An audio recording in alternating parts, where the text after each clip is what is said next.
हमारे साथ काराकाट के सांसद श्री राजाराम जी हैं।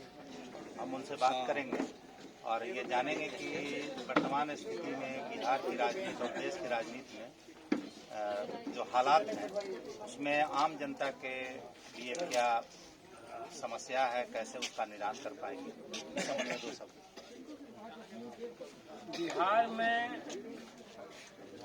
पिछले साल जब इंडिया गठबंधन के साथ नीतीश जी थे तो एक जातीय जनगणना के दौर में एक रिपोर्ट पेश हुआ बिहार के सामाजिक आर्थिक सर्वेक्षण पर, और उसमें ये बात निकल के आई कि 100 में 34% लोग ऐसे हैं जिनके पास 6,000 से भी कम आमदनी। ठीक है, चली थी तो। और 100 में 63% लोग ऐसे हैं जो 10,000 से भी कम आमदनी। ये सवाल खड़ा हो बिहार। तो जो नीतीश बाबू पिछड़ा महादलित पसमानदा का विकास करने के नाम और 20 वर्ष तक वो राजनीति क्या हुआ, सोसाइटी के किस तबके का आखिर विकास हुआ और उसके भी संपत्ति इतना बड़ा समाज का हिस्सा संपत्ति विहीन जब तो किसके पास ये विकास। और इसीलिए बिहार में बदलाव की मांग होती है। अभी हम देख रहे हैं कि उनकी मानसिक स्थिति भी कमजोर हो रही है, उम्र बढ़ गया है, डिमेंशिया के शिकार हो रहे हैं। और बीजेपी को लेकिन ये चेहरा चाहिए। बीजेपी बहुत चालाकी के साथ ठीक उसी तरह का काम कर रही जो उसने उड़ीसा में किया। नवीन पटनायक के उम्र का लाभ उठा करके वो कुर्सी पर जाके बैठे। बिहार में भी यही प्रयास है, लेकिन बिहार में एक बदलाव का माहौल बना हुआ है। समाज के अति पिछड़ों को बिहार चाहिए, अगर विकसित बिहार चाहिए इसको बदलना पड़ेगा। अब भाजपा को यहाँ पर इसकी जगह पर नहीं आने देना होगा, बल्कि समाज में जो नई ताकतें हैं उनको सामने लाना। इस परिस्थिति में देखा जाएगा कि जात की जो राजनीति बिहार में थोड़ा सा अलग माहौल है।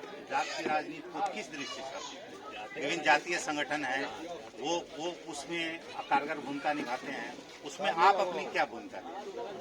नहीं, जाहिर सी बात है। मैंने आपसे कहा कि ये नीतीश बाबू के सर्वे में ही बात निकल के आई कि 34% ऐसे लोग हैं, 1/3 जिनकी आमदनी 6,000 से कम है, और इसमें एक बड़ा हिस्सा अति पिछड़ा महादलित इन्हीं वर्गों का, इन्हीं जातियों का। इसलिए बिल्कुल ये सवाल खड़ा हो गया। नीतीश बाबू अकेले वो पर्सनालिटी है जिन्होंने बिहार में एपीएमसी को पहले बंद किया और यहाँ पर किसानों को लाभकारी दाम नहीं दिया। यहाँ से व्यापारी यहाँ के किसानों का धान गेहूँ खरीदते हैं और पंजाब ले जाकर के बेचते हैं मंडियों में, और फिर भी वो लाभ में रहते हैं। तो इसलिए किसान हो, मजदूर हो, नौजवान हो, जो इंडिया गठबंधन की सरकार में जब आए थे, जो रोजगार नौजवानों को मिल सका उसी समय पर, उसके बाद उन्होंने उसको क्लोज कर दिया।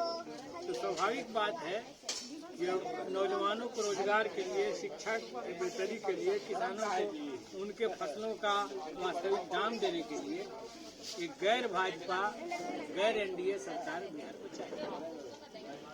अभी के दौर में एक और चीज आ रहा है, खास करके आप देखेंगे कि कुशवाहा समाज के बहुत सारे नेता लोग जगदेव बाबू का नाम लेकर के आगे बढ़ना चाहते हैं, जबकि उनके नीति सिद्धांतों से उनको कोई लेना देना नहीं है। उस संबंध में आपकी दो शब्द में बातें जानना चाहते हैं। कुशवाहा समाज को क्या करना चाहिए, कैसे